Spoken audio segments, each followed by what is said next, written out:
Hello and welcome to the B60 Top 4 show. Today we've got myself, Sam, Manny and Nick joining the show. I thought I'd start with you, Nick. Disappointing result for Spurs. What do you think of the game? Yeah, man, same old shit. But yeah, man, the game was over before it even started. Um, I can't even remember the first goal properly, but I remember also the Vicario mistake. But I remember, yeah, I watched it, but I just can't remember the goal too tough. But yeah, you just conceded. We're literally 2-0 down in like first 3-4 minutes, and there was an uphill climb from there because obviously they would just park the bus like any team would.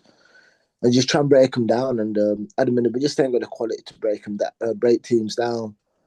We're dropping points at home to like mid to like not even mid, like bad teams, like bottom relegation zone teams. So yeah, it looks like it's gonna be a repeat of last season, but without even the attacking football. So yeah, all the worst fears are coming to fruition so far, but we haven't even got something like the Europa League to fall back on because let's be real, like Champions League, even if we get through to the next round, it's just gonna get dark super quick.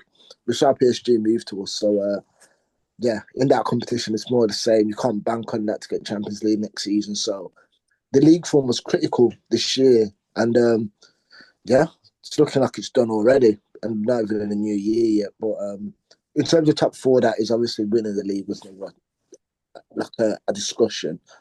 But yeah, now you got United back on the scene.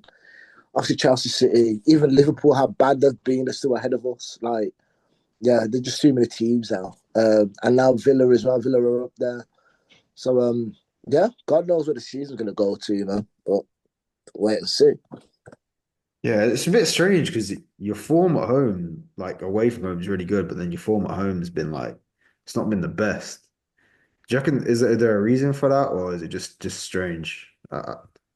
Just the Frank style of play suits to similar to what I was talking about last game. It's what his normal style of play suits to an away game more, where you can counter attack, you can obviously like soak in the pressure and try and score against the run of play. I mean, we've done it plenty of games. I think I remember Leeds, we won 2-1, but a lot of it was like counter attacking football. So it suits to that a bit more, but at home, especially in the first 5-10 minutes when you don't have the ascendancy, the fans and stuff. I know Frank and the fans have been going back and forth quite a bit lately, but a lot of it's to do with the fact that we don't show the ascendancy to start the games, and obviously the fans get frustrated, and then the players get nervous, and then obviously it just spirals from there, and it. So yeah, that's it really. Because yeah, his coach is like he's still at Brentford, but you can't blame him. You gotta blame the people who created him because that's all he knows. So it's either you give him time for him to adapt and obviously try and make it better, but or you just cut your losses and say you got it wrong too early. I don't know, innit? It's too early. In my opinion, you shouldn't sack a manager like halfway into his first season unless he does something mad by the end of the season. Then you get rid of him, but you can't sack him now. What's the point? Why have you just gone through all of that in the summer? And I'm sure they pay compensation to Brentford as well. So why have you done all of that just to get rid of him in like January, December time? Yeah, to be honest, I quite like Thomas Frank as a coach. I know, like, obviously, he did a great job at Brentford. I think, Did he really though? I don't. I thought when people say that, I don't get that. Did he actually really? He kept no, him up. That's not a great job. What Lasner's done at Crystal Palace, that's a great job in the same context. yeah, but I think at Brentford the budget's quite tight, and I think Palace probably have a couple better players. Like, I know he hasn't had them recently, but like they have had the Elises, the Ezes, they still got Guehi there, Whartons. They've got quite a bit of quality there. Mateta's all. What they had Mbuemo, Tony, Wissa. These are like 50, 60 million pound players. Well, also Mbuemo like 70 or however much he was. But these are good players as well. So I ain't trying to hear all that to be fair, bro. Because even when he had Zaha was low key old and a bit like getting towards the end of his career. Fairs on Elise and Eze, but I've got Mbuemo and Wissa as well, and Ivan Tony to counteract that. So they both are good players, different profiles, obviously, but these some are like to create chances, and the others are goal scorers, but seem like really good quality players. Yeah, I don't know. I And actually Buemo thought anyway. he did well on on a short budget, like compared to most teams in the Prem. But yeah, it's one to debate. We'll see how how it pans out come the end of the season. Mm. Hopefully it works well for you because I think you've only obviously had the three wins at home. I think Spurs season tickets like £2,300. At the minute, it's like £766 for a win at the minute. So hopefully you get a few more in the bank. But we'll move on to obviously the Arsenal Chelsea game. Yeah, 1-1 draw. I'll come to you first, Sam. What do you think of the game? It's probably our worst performance of the season, to be fair. I can't remember us. Yeah, that's probably our worst performance. I thought we missed Saliba was a big miss. Think you think of Saliba, I feel like he's probably gone under the radar this season. Because when Saliba's in the team, we control game a bit more. So I felt like we didn't really have that control, especially when we was down to like when Chelsea was down to 10 men before the opportunity was there for the game to be won. Mm. Um, but we didn't really control the game. It was a bit scrappy, like it was a bit more like counter-attacking. We allowed Chelsea to get into the game a bit more. But we could have maybe created a few chances as well. So yeah, overall it wasn't a great game. I feel like the fact that we've had three tough games in the week. Obviously, we played Spurs at home, Bayern Munich, and then Chelsea. That I know Chelsea. I know obviously Chelsea had the same situation. Obviously, they had Barcelona as well. But we can't win them all, innit? You know what I mean? At the end of the day, I think this is what we've only lost one game and we drew like three games in the league. Is it three game or is it four? It's three game, isn't it? We drew in the league. It's three, yeah, but I suppose Yeah. it's a decent run we're on. I think we're unbeaten in like six. Yeah, decent run. So like, I mean, at the end of the day, we're still 5 points clear. And then 5 points clear of City, and then 6 points clear of Chelsea. Um, yeah, in terms of positive, in the game, I'd probably say Rice. Rice was again, he was that guy was brilliant. Because he was up and down the pitch and he was winning did you see that tackle we made? Yeah. And it was in the first half. Yeah, that was yeah. Paul Rice was solid as well. Um, yeah, that red card we should have. I just felt like we should have. The game was there because that was the opportunity we had to go to Stamford Bridge and get all 3 points. But in the end, it let Chelsea get into the game a bit more. I think the emotions probably took over the players as well. So um, yeah, it's not much to say. Not the best of games, but yeah. Manny, if you want to add the Chelsea perspective. Yeah, I think it's kind of what I expected a bit. Like I felt like we were going to put it on you at home. I think the players felt like up for it. They played the game how it was hyped up before the game, which is obviously good. I think we kind of showed in that game that we can kind of like go toe to toe with the best teams in the world. We controlled the game for the most part up until the red card, and obviously you guys came back into it. But even then, even when we had 10 men, I feel like there was still opportunities to go and win the game. But yeah, man, and I think I don't know, like I think it took man of the match performances from a lot of players to kind of grind out that result. I feel like when we got the goal, I always felt like Arsenal were going to get that opportunity to get back into it. And then obviously you eventually did, but yeah, I think if it weren't for the red card, I think I even used to probably say like it wasn't looking good for Arsenal. So yeah, the red card really changed the game, but yeah, man, it's overall a good performance, and I think it's definitely something we can move forward with in the future. Yeah, I think I've got a brother like Agree with you. I think the first half, I think you probably did have the better of it, but I don't think both sides really created too much. I think on the counter, you definitely like looked more threatening than we did in the first half. But yeah, I think it's just yeah, it's just a bit flat from us. I don't know whether the players are a bit leggy, a bit tired after the game. It's not really an excuse, but yeah, it's just a bit flat. You were quite well organised with your low block, but again, I mean, I don't know how. I mean, it's pretty much every week Arsenal come up against a low block. Just struggled to break you down. I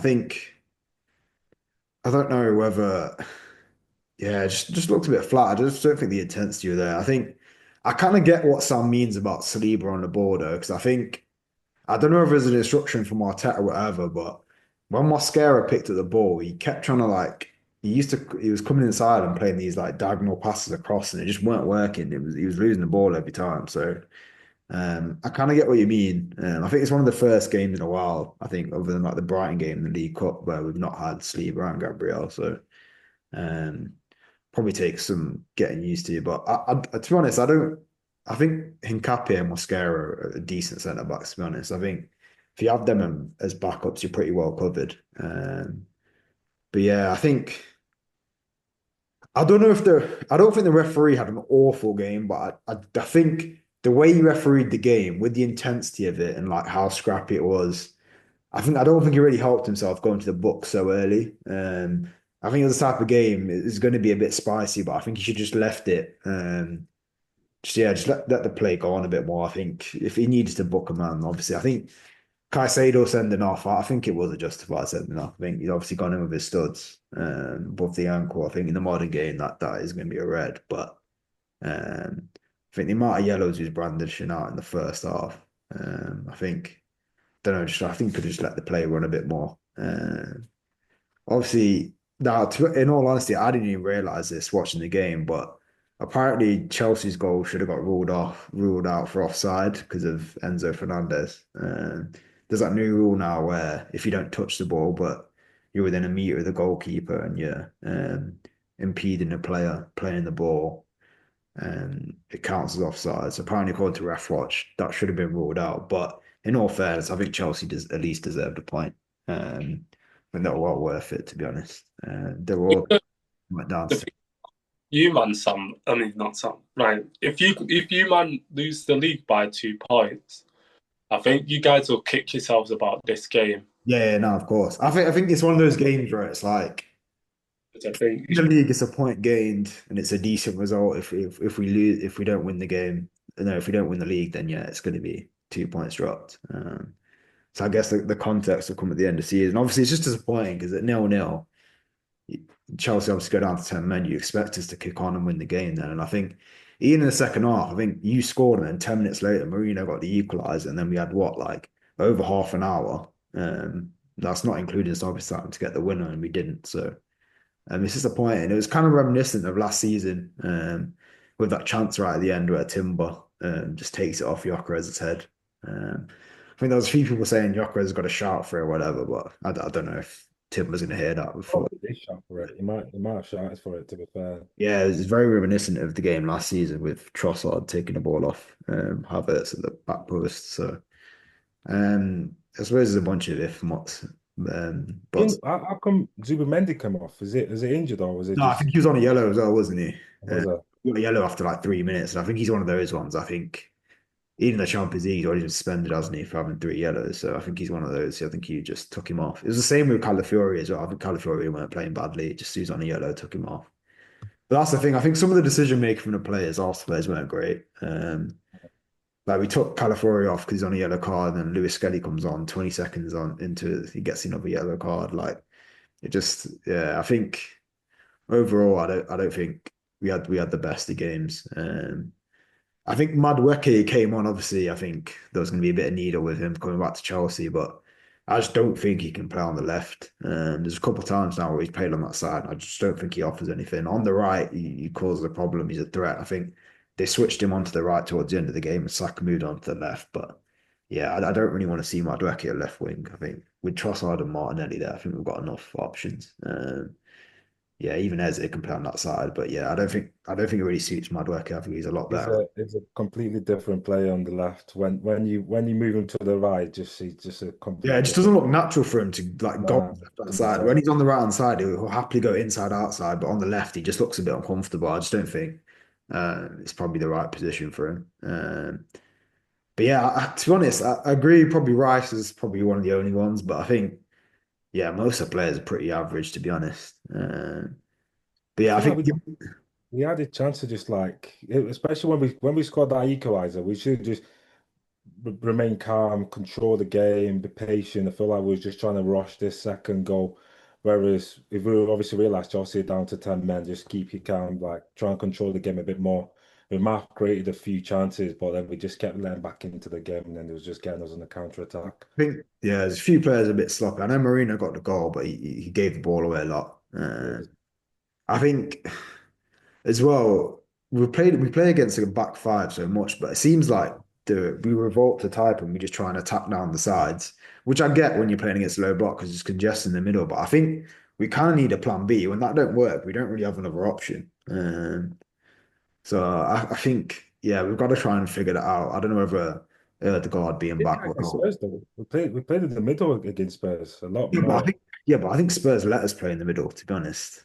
Like, I don't think they defended the edge of the box or the center of the box very well. And obviously, I don't think as we alluded to last week, the back five didn't really suit them. So I think when Chelsea were quite organized in comparison, and I think Chelsea are a bit more up for it. Like they were winning their duels, they were celebrating every time they got a tackle in. Like I think was it Cucurella when he got a tackle on Madueke, he was celebrating. Like they were up for it. Menenzo. Energy was like completely different to the Spurs game, but I think.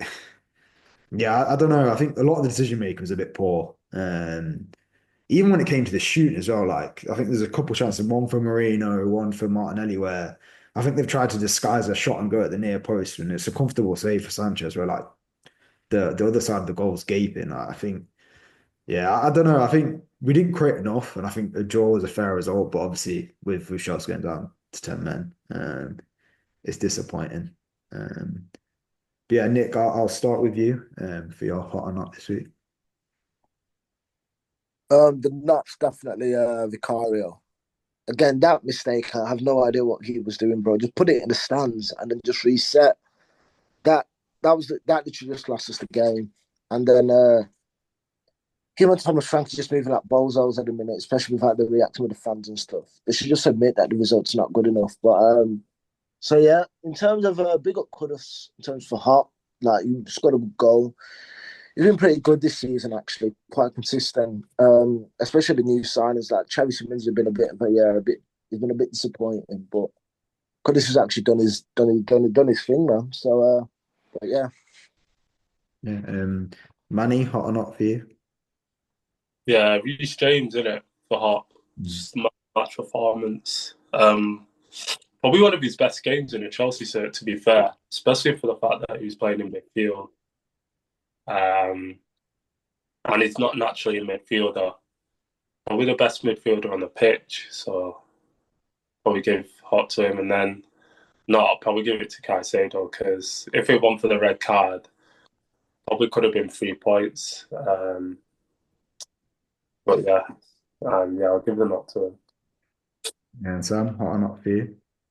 Hot, definitely. It's got to be Rice, hasn't it? Yeah, I thought obviously we didn't play that well as a team, but he was probably the best out of all of them. I think that tackle that I made in the first half was a quite crucial tackle, and it was obviously Declan Rice and Mr. Consistent. It was up and down the pitch.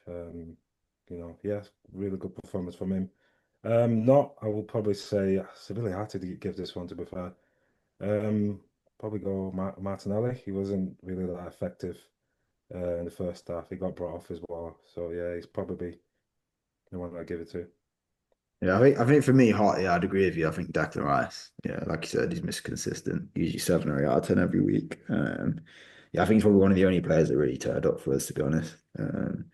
Not to be fair, I think there could have been a few, but I think I'm gonna have to give it to Miles Lewis Skelly. And I think he was disappointing when he played against Bayern as well. I know Calafiori came on for him, but yeah, I don't know whether he's like lacking a bit of confidence now. Calafiori seems taking that starting spot, a left back from him, but obviously the Bayern game, he had Tuchel in front of him, and I know Tuchel said he needs to start playing more regularly if he wants to get in the England squad. But based off his performance, I don't think he's going to get back into the squad. The way he played against Bayern, and then I think the way he played against Chelsea weren't great either. So I'll probably give it him, but it probably could have been a couple. There's a few disappointing performances. Eze, I don't think he really got the ball too much, so I don't think he really had the opportunity to like shine. But again, he didn't have a great game either. Yeah, so it could have been a few to be honest. And Martinelli, like you said, I think pretty anonymous. So yeah, I think a disappointing performance overall. But yeah, I'll move on to the last topic of the show. And whether we think obviously the inconsistent decisions we're getting from referees, is it due to the referees and the teams like the VAR and the fourth system, etc., or is it the rules are becoming a bit too subjective, so it's difficult for referees to be consistent when it comes to decision making? Sam, what do you think? I think I think it's the fact that obviously VAR is used a lot of like they try and referee the games, and sometimes you don't really need to get involved. And but like referee again involved too much, like the clear and obvious thing, obviously when like that we've seen a lot of them recently. There's certain like incident that referees should just be an actual referee, just referee how you would. It's not every decision that you have to get involved in, especially with VAR when you see things played in slow motions and all that stuff, and it's not like doesn't really live up to reality as much. So I would definitely say is probably implementation of VAR in certain aspects. Um, Rules are a bit complicated in some sense. I know the interpretation of handball. I actually think in the Premier League, like stuff like handball, we actually do better than UEFA. Like in UEFA, you see a lot of soft decision. That's probably another problem as well. There's like different rules and different competition. I don't think that helps as well. So I think maybe they need to have like a rule for like every single competition. You can't have like different interpretation for different competition. So that probably doesn't help referees in that sense. So I would probably say the rules. Yeah, I would. Yeah, say the rules. Yeah. Yeah, I mean, new money, do you think it's the rules or do you think it's inconsistency from referees? Yeah, I think it's inconsistency, but I think it's just far as well. Like, I feel like I don't know about you guys, but I preferred football when there was no VAR. Like, in football's more refreshing when a ref has to make a decision and like stick to it. Obviously, at the end of the day, that's what they're paid to do. So it's like, if you think it's this, then give that like when all of a sudden having to go to a monitor and then they're having to give like a penalty for this, or like you're slowing something down, or you're having to give like, do you know what I mean? I just think, yeah, I don't know. But also, I just like to make a quick word on what Paqueta was doing yesterday because I think my mum made all the favelas rich yesterday with that red card. Uh, oh, what my mum was doing yesterday. But yeah, shout out to him. Um, I I think think betting himself and got a few of his family to start betting for him, money. a couple little kids in the favelas are going to have chains on. So, anyway, you man can, you get me? Yeah, refereeing in this country is dead, bro. It is what it is. And Nick, what do you think? Do you think it's more implementation of VR rules or do you think it's more inconsistent refereeing? It's both, isn't it? So uh, the rules, they're always changing the rules, isn't it? So I feel sorry for referees when it comes to that because there's always these different interpretations that they'll add in every summer. And obviously, referees, it's like when they go uni, and so when you go uni, you learn in a curriculum a certain way, but if it gets chopped and it keeps changing every year, it's gonna be hard to keep up. I get it's their jobs and that, but a lot of these refs, they've all got second jobs and stuff. Like I work with a ref. He's quite high up to be fair at work. He's one of the leads, but he refs like championship games, and even so, like it's not like he's like he's balling out of control. He ain't got like loads and loads of money, but to make obviously ends meet, he needs to obviously have two jobs. So obviously Premier League referees probably be earn a bit more, but if I Google now what the average salary of those guys are, but I guess my point is that all of these rule changes are happening. They've probably got family, they've probably got a second job. Um, so obviously it's hard to keep up, but also it's human error, isn't it? Like it was back then. Um, like also when we didn't have VAR, mistakes are still being made, and people calling for VAR. That's why obviously we got VAR. So it's a bit of both. I don't know. You can just say it's one thing or the other. So like, yeah, No, no, yeah. I was just gonna say I kind of agree with you. I think it's tough for referees and the rules are constantly changing. And a lot of the rules they're open to interpretation as well. So it's like what's deemed to be interfering with play, etc. So it's kind of, a lot of the rules are down to the referee judgment. Which I think, yeah, I suppose that's the referee's job, right? He's got to make the call. But I think with VAR as well, I think it just highlights any errors the referees do make as well. To be honest, I think I'm a fan of VAR because I think before we had VAR, there was a lot of like big calls, like maybe sending offs or penalties or getting missed. I think it's affecting results. I think referees do need a little bit of help. So I think VAR is good then. I think But the thing is, though, like, how can your VAR and still get the decisions wrong? I think that's why yeah, people get. that's where I think there's a bit on the referees as well where like you've got video evidence. Like I don't understand what more you need to make the right call. And I think that's where those little 50-50 ones are probably down to the rules as well because they are open to interpretation. I think where they make like massive errors with VAR, I just don't think that's acceptable. Like from the Prem, I think the lowest ranking Prem referee makes 90 grand a year. Um, I can't remember his name now. It's escaping me, but the head of the PGML, the top referee, he's on 400K, and then the average referee in the Prem's on 250 grand. So they're making a lot of more money than some players in like lower leagues, like League One, etc. So I don't think they've got an excuse.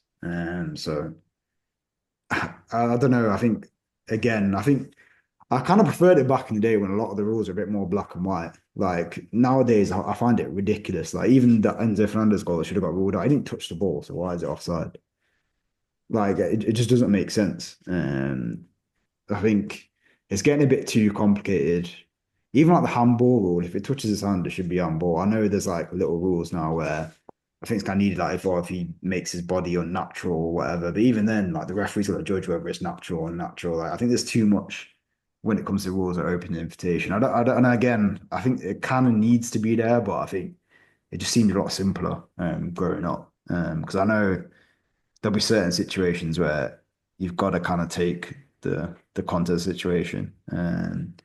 So you kind of need that bit of interpretation there. But I think VAR, I do like it, but I feel like the way UEFA uses it is better. Like it seems a lot quicker, a lot sharper. I feel like in the Prem they're taking too long to make decisions, and I think that's where it detracts from like the viewers having to wait. There's too many stoppages in the games, etc. So I kind of agree with you, Manny, where I kind of preferred watching football before VAR, but I think it should be there as long as it's used properly.